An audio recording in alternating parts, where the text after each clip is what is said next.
in the beginning, people thought we were insane. Like, I think so many people thought we were, scamming people because, like, the mindset is like, I just meet with you guys. I tell you I want to build this house, and then like next week we start building this house. Okay, and it doesn't work that way. Right. And we've always been a slower start, right. in hopes of a faster finish. And onboarding is literally that process. And so, I mean, we had clients in the beginning, we were trying to piece all this together, and we've got more people than we ever dreamed would be in this thing. And we're trying to build a system, and it was horrible. And so, like, in the first early years, we were building great houses. Mm-hmm.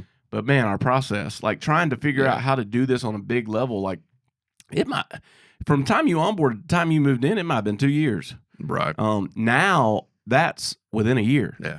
And we put so much effort into the process and to the client experience that we want to move that up. But still, the goal is the day you onboard with us, our goal that everyone is working towards. Now, we don't always hit it, but the goal is within 100 days, we're ready to build. Right.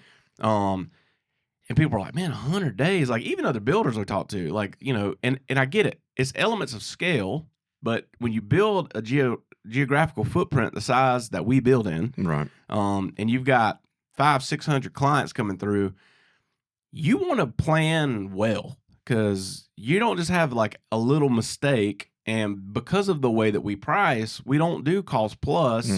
So, there's a lot of builders out there that don't really care. Like they're like, hey, we think we could do this for $400,000, but you need to put a 10%, 20% contingency in there because, who knows, man, prices could go up, things could change. We might find something out there, and we don't do that. And I mean, not everybody's got $20,000 because, hey, this happened on your land. And that's, like you said, kind of leaning into that is, that's why we do so much legwork up front to make sure that they don't run into those surprises. And your guys' process has gotten so much better. I started with you guys, I think like mid of 2022. Yeah.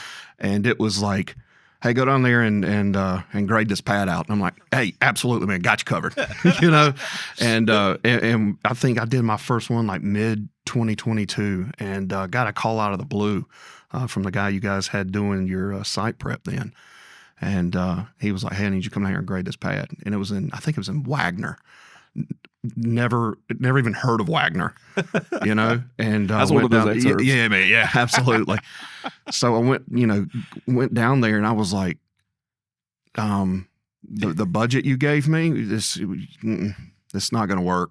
And they're like, okay, well, what can we do? And I'm like, okay, well, this is what needs to be done, as opposed to now it's, I get a call from your site manager, and he's like, hey, meet me out here this date, this time with this client, and we figure everything out.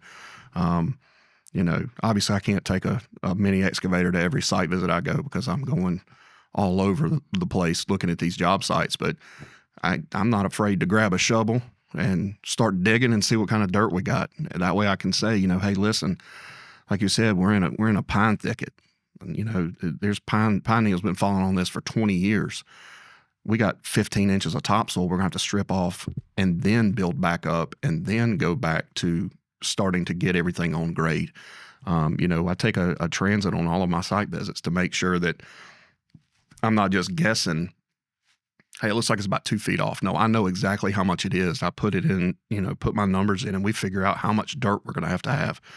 Because like I said, man, you don't really have that option to go in and say, hey, we need another $30,000, Well, you can attest to this is because of the way we build, everything that we do is to client protection. Right. And look, 100%. There's clients that lose their mind inside of it because there are issues, and like we become their liaison to solve that issue.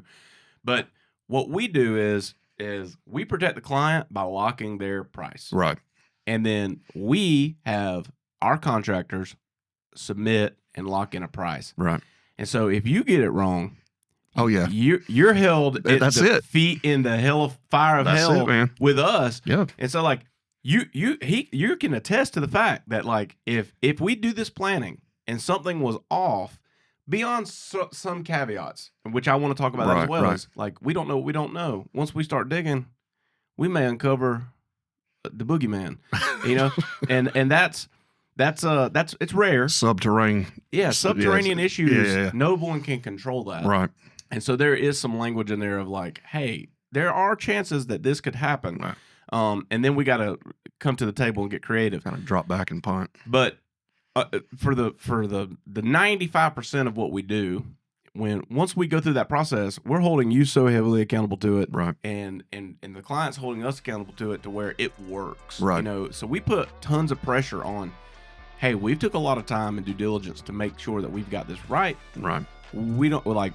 There's no room for error Right. when it comes down to this on this scale.